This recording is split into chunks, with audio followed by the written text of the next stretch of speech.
చెప్తున్నా. నా హృదయపూర్వక ధన్యవాదాలు. తెలంగాణ ప్రభుత్వం ఏర్పడ్డ 9వ తారీఖు రోజు ఏర్పడగానే మన యొక్క పిసిసి అధ్యక్షులు మరియు రాష్ట్ర ముఖ్యమంత్రులైన రేవంత్ రెడ్డి గారు ఇమ్మీడియట్లీ 2 పథకాల పైన సంతకం చేసింది మీ అందరికీ తెలుసు.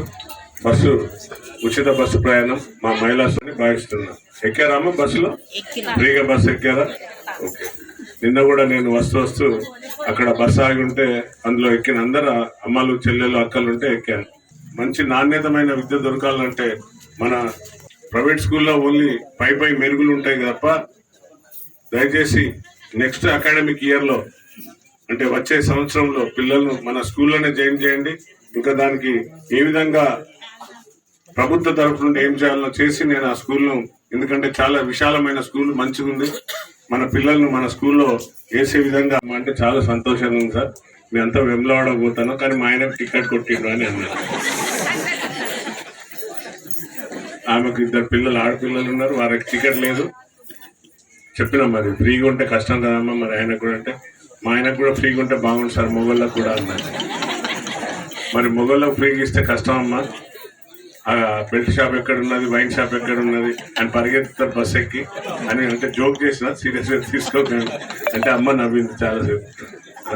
అంటే చాలా సోనియమ్మ ఏదైతే కలగన్నారో ఆ కళలో మొదటి కళ మీ అందరికీ మా బస్ ప్రయాణం మా పని చేసి గరీబీ హఠావో అనే నినాదంతో ముందుకు వచ్చింది. కాబట్టి ఎక్కువ శాతం బస్సులలో ఎవరు పోతామమ్మా? బడుగు బలైన వర్గాలు, కూలీ చేసుకునే వాళ్ళం, మనలాంటి పేద ప్రజలు అందులో బస్సులో పోతారు. కాబట్టి బస్సు ఉచిత ప్రయాణం చేసే వరకు ఆటో వాళ్ళకు కూడా ఇబ్బంది కలిగింది, ఆటో కార్మికులకు కూడా ఇబ్బంది కలిగింది. కాబట్టి వారిపైన కూడా ఒక కమిటీ వేసిండ్రు, దాన్ని కూడా త్వరలో పరిష్కరిస్తారు. ఆటో సోదరులు కూడా, ఎందుకంటే మన పిల్లలు చాలా మంది 10 ఏళ్ల నుండి ఉద్యోగాలు లేక చదువుకున్న వాళ్ళు కూడా ఆటోలు నడుపుతున్నారు. కాబట్టి వారిని కూడా దృష్టిలో తీసుకొని అది కూడా సమీక్ష అవుతుంది. వైట్ రేషన్ కార్డు కూడా కంగారు పడకండి, వైట్ రేషన్ కూడా విధి విధానాలు తీసుకుంటున్నారు. రేపు మాపు అవి కూడా ఫామ్స్ వస్తాయి, అవి కూడా మళ్ళీ ఇవ్వడం జరుగుతుంది.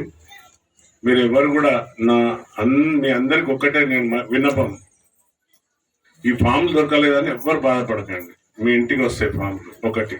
రెండోది, జిరాక్స్ తీసుకోకండి. ఎన్ని ఫామ్లు కావాలంటే అన్ని ఫామ్లు ఇచ్చేదానికి మా అధికారులు అందరూ సిద్ధంగా ఉన్నారు. ఎవరు దళారులను నమ్మకండి. దళారులు అంటే తెలుసు కదా, ఏమంటారు, బ్రోకర్లు, దళారులు, నీకు ఇల్లు ఇప్పిస్తారు, ఎవరి మాటలు నమ్మకండి. ఇది చాలా ఇంపార్టెంట్. కాబట్టి నేను రిపీటెడ్ గా చెప్తున్నామ్మా, మీరు ఎవ్వరు కూడా తీసుకొని వచ్చి మీరు మీ సేవ ఈ సేవ ఎక్కడికి వెళ్లకుండా అక్కడ పైసలు కట్టాలి. మినిమం ఈ సేవలో అప్లై చేస్తే ఎంత ఉంటుంది? 100 రూపాయల నుండి 50 రూపాయలు అట్లా ఉంటుంది. కాబట్టి అక్కడ ఫామ్ కొనాలి, దానికో డబ్బులు. అదన్నీ గుర్తించి ప్రభుత్వం ప్రజాపాలన చేసింది. కాబట్టి ప్రజాపాలనని ఈ యొక్క ఫామ్స్ అన్ని మీ ఇంటింటికి ఫస్ట్ ఆశా వర్కర్లతోని ఆర్పీ మహిళలు ఆర్పీలే కదా మీ ఇంటికి పంపడం జరుగుతుంది. వారిని మీకు ఫామ్ నింపి సక్రమంగా నింపడానికి కూడా వారిని మీ దగ్గర 9-8 కౌంటర్లు కూడా పెట్టినాం. ఏ మాత్రం దిగులు చెందకండి. 6వ తారీఖు కల్లా అయిపోతుందా, అయిపోతే మళ్ళీ ఎట్లా అనుకుంటున్నారు. ఇంకా వీలైతే మా అధికారులను నేను కోరుకున్నా, ఇంకో వారం రోజులైనా పనిచేద్దాం. గ్రామ ఆఫీస్ లో మీరు అప్లై చేసుకోవచ్చు, ఇక్కడ కౌంటర్ ఉంటుంది, తీసుకుందాం. అందరి ఫామ్లు తీసుకొని ఎవరైతే నిజమైన బడుగు బలహీన వర్గాలు ఉన్నారో వారికి అందే విధంగా ఈ యొక్క గృహలక్ష్మి, మహాలక్ష్మి అన్ని పథకాలను 200 యూనిట్ కరెంటు ఇవ్వడానికి కూడా ప్రభుత్వం సిద్ధంగా ఉంది. అలాగే ఎవరైతే బిలో ద బీపీఎల్ అంటారు, బిలో ద పావర్టీ లైన్లు ఉన్నారో వారికి 2500 వాళ్ళ అకౌంట్ లో పడే విధంగా వీటిపైన చాలా విధి విధానాలతోని ప్రభుత్వం ముందుకొచ్చింది. చాలా మందికి అపోలు కలుగుతున్నాయి. ఇంట్లో 4 కొడుకులు ఉన్నారు, 2 కొడుకులు ఉన్నారు, ఒక్కటే ఫామ్ ఇట్లా, లేకుంటే మా ఆవిడ మీద భూమి ఉన్నది, మా ఆవిడ మీద ఇల్లు ఉన్నది, ఏం బాధ లేదు. ఇక్కడ క్లియర్ గా ఉంది, దరఖాస్తుదారుతో సంబంధం, అది దాంతోనే మొత్తం వెళ్ళిపోతుంది. ఆధార్ కార్డు నింపుతుంది. ఒక ఇంట్లో ఆధార్ కార్డులు ఉంటాయి కదా, 4 ఉంటాయి, 5 ఉంటాయి, 10 ఉంటాయి కదా, కుటుంబం ఉంటే ఆ ఆధార్ కార్డులన్నీ నింపితే చాలు.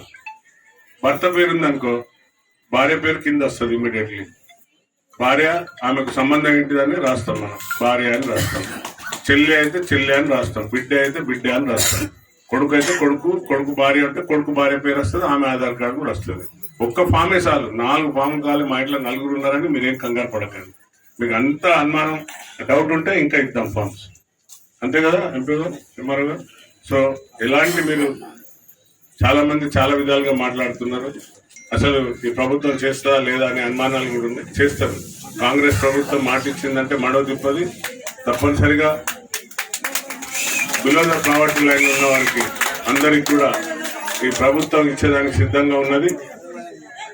ఇంకా కరెంట్ ఉంటే మరి కరెంటు మీటర్ వేస్తే మరి కరెంటు కట్ చేస్తారు కావచ్చు, లేకుంటే కరెంట్ బిల్లులు కట్టవలసి వస్తాయేమో అని ఆపోవలా కూడా ఉన్నాయి. తర్వాత గ్యాస్ కనెక్షన్ ఉన్నది, లేదని రాయన్నా ఉన్నదని రాయాలని అనుమానాలు ఉన్నాయి. ఉంటే ఉన్నదని రాయండి, లేకుంటే లేదని రాయండి. ఉంటే దాని నెంబర్ ఉంటుంది, ఆ నెంబర్ నింపండి. మీకు గ్యాస్ కనెక్షన్ కట్ చేయరు.